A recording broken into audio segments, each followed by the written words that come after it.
السلام عليكم إخواني. سنة الابتلاء ماضية في المؤمن والكافر والصالح والطالح، لكنه للمؤمن طهور ورفعة درجات، وللكافر والفاسق عاجل عقوبة وتخويف لعلهم يرجعون.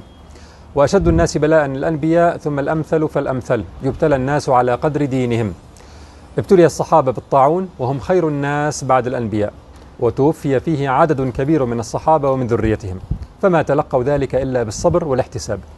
ومن قضى من المسلمين سواء في تركيا أو سوريا فله أجر الشهيد، لقول نبينا صلى الله عليه وسلم: الشهداء 5: المطعون والمبطون والغريق وصاحب الهدم والشهيد في سبيل الله.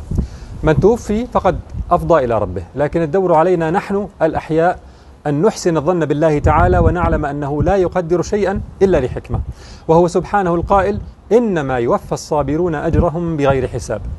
وأن نعين أهلنا بما نستطيع. قال نبينا صلى الله عليه وسلم: المسلم أخو المسلم، لا يظلمه ولا يخذله ولا يسلمه.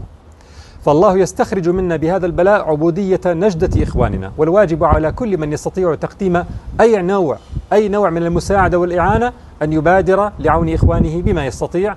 والله في عون العبد ما كان العبد في عون أخيه. وأن نتذكر أن هذا نذير لنا نحن، فالبلاء حصد من حصد وأنذر من بقي. قال الله تعالى: فأخذناهم بالبأساء والضراء لعلهم يتضرعون. فعلينا أن نحذر من أن نكون ممن قال الله فيهم: فلولا إذ جاءهم بأسنا تضرعوا ولكن قست قلوبهم وزين لهم الشيطان ما كانوا يعملون.